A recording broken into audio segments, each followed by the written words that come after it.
Maxime Switek. L'édito politique d'Europe 1, bonjour Antonin André. Bonjour Maxime. Les députés vont poursuivre l'examen de la loi d'habilitation sur les ordonnances dans un climat studieux avec une majorité en marche très disciplinée.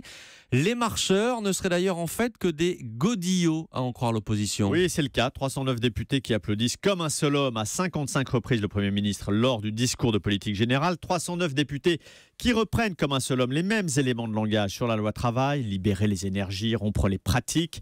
309 députés qui applaudissent encore la ministre du Travail dès que les élus insoumis ou FN donnent de la voix. 309 députés enfin qui gardent le silence devant les micros et caméras des journalistes pour surtout éviter le mot de travers ou la question piège. Une majorité godillot, oui. Et alors, passé la minute de critique un peu désagréable, la réalité c'est que la majorité est écrasante et qu'elle est tenue. Les débats, les questions sont réglés en commission, en séminaire, les amendements à la virgule près sont ficelés à l'avance.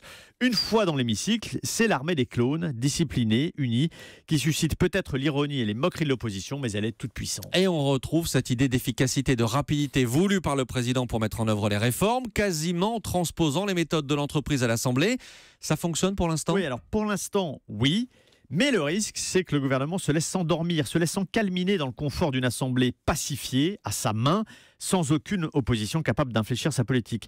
Croire que l'Assemblée nationale, si vous voulez, est le reflet fidèle de la toute-puissance d'En Marche dans le pays, c'est une erreur. Le vrai visage politique du pays, c'est celui du 23 avril dernier.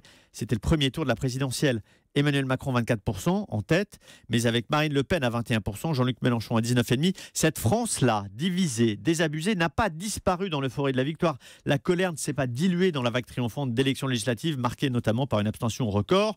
Dans leurs premiers mots devant le Congrès et devant l'Assemblée nationale, Emmanuel Macron et Édouard Philippe avaient pris la précaution de rappeler qu'ils n'avaient pas oublié les conditions de leur arrivée au pouvoir. Eh bien, ce ne doit pas être une simple formule sémantique. Cette France du 23 avril, qui n'est pas représentée à l'Assemblée, peut ressurgir à tout instant, dans la rue par exemple, si elle se sent un peu trop vite oubliée. Et attention, retour de bâton, c'était l'édito politique. Merci Antonin André.